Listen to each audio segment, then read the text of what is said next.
आपने बड़े अच्छे तरीके से सारा इसको एक्सप्लेन किया। हमने ये देखा है जब भी आर्मी चीफ बनने की बारी आती है सर, टाइम आता है 3 साल बाद, तो उस वक्त लॉबिंग शुरू होती है। ये आपको भी पता है, हमें भी पता है कि और बहुत सारे लोगों ने भी, जब जनरल बाजवा साहब की अपॉइंटमेंट हुई थी, एक्सटेंशन हुई, तो बहुत सारे लोगों ने क्रेडिट लिया। मैं नाम नहीं लेना चाहता, ट्वीट्स भी किए गए और बताया गया जनाब कि मैंने सिफारिश की, उसने कहा मैंने की, मैंने नवाज शरीफ साहब को कहा, फलां को कहा। तो जब प्राइम मिनिस्टर की डिस्क्रेशन आ जाती है सर कि वो 4 में से किसी एक को लगाए, तो फिर तो लॉबिंग भी होगी। वो जजेस हूँ, वो चीफ जस्टिस बनने की कोशिश करेंगे, जैसे अभी हम देख रहे हैं कि बेंच में लड़ाई फटा चल रहा है। इसमें जस्टिस मंसूर अली शाह साहब और ये काजी साहब के बारे में ये बताया जा रहा है। तो जब यहाँ पे 3-4 का पैनल जाता है, वो ठीक है आपकी बात में, इससे मैं इत्तफाक करता हूँ कि असेस करना चाहिए आपको, प्राइम मिनिस्टर हो या कमेटी हो, जो भी हो, कि 4 बंदू बुला के असेस करे। लेकिन ये पाकिस्तान जैसे मुल्कों में जब असेसमेंट का टाइम आता है, तो कैंडिडेट्स जो हैं वो लॉबिंग करते हैं सर, वो पॉलिटिशियंस को अप्रोच करते हैं, अपनी वो वफादारियों को बताते हैं, अपनी गारंटीज देते हैं, जमानतें। मसलन जनरल मुशर्रफ के बारे में चौधरी निसार अली खान साहब ने मुझे खुद बताया था कि मैंने मियाँ साहब को उनकी सिफारिश की थी कि इनको आर्मी चीफ लगा दिया, और नवाज शरीफ साहब बाद में उनसे नाराज भी रहे कि आपकी सिफारिश पे कराया।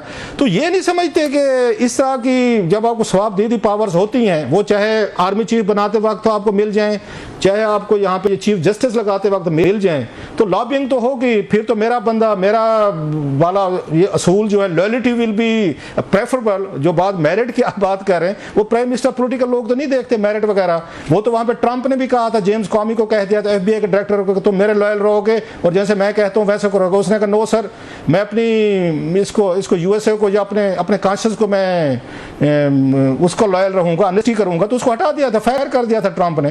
तो सर यहाँ तो लोग वो चाहते हैं, मतलब लॉयलिस्ट चाहते हैं, और लॉबिंग होती है, सिफारिशें होती हैं, गारंटीज होती है। Sorry for the long question, मैं समझना चाहता हूँ इसको कैसे एड्रेस करेंगे सर? ये फौज में भी होती है लॉबिंग आर्मी चीफ के वक्त सर। रऊफ भाई, इसके दो एस्पेक्ट हैं ना सर।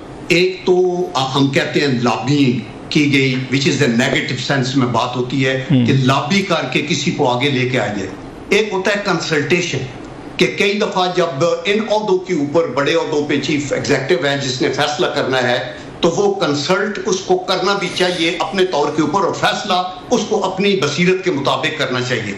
अगर एक फौजी लॉबिंग कर रहा है तो it is an undesirable act. और अगर हम आर्मी के अंदर कभी भी, आप कहते हैं ना आर्मी के, ये कहीं ऊपर जब ये पॉलिटिसाइज होता है तो लॉबिंग के चक्कर आते हैं। मुल्क के अंदर अगर मैंने कर्नल से ब्रिगेडियर बनना है या ब्रिगेडियर से जनरल बनना है, तो अगर मेरी लॉबिंग की कोई बात हो जाए, आप कर्नल ब्रिगेडियर को भी छोड़ दें, आप ISSB के अंदर कमीशन लेने के लिए भी अगर कोई लॉबिंग की बात आ जाए तो उसको रिजेक्ट कर दिया जाता है।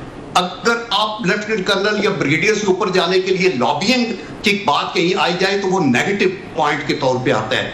आई थिंक ये टॉप मैन जो होता है इंस्टीट्यूशन का, या chief executive of the army, he should, I have talked many times to me Nawaz Sharif साहब, and I have heard this from him, कि उन्होंने कहा कि फलां बंदे ने मुझे चूंकि अप्रोच कराई तो उसको मैंने रिजेक्ट कर दिया।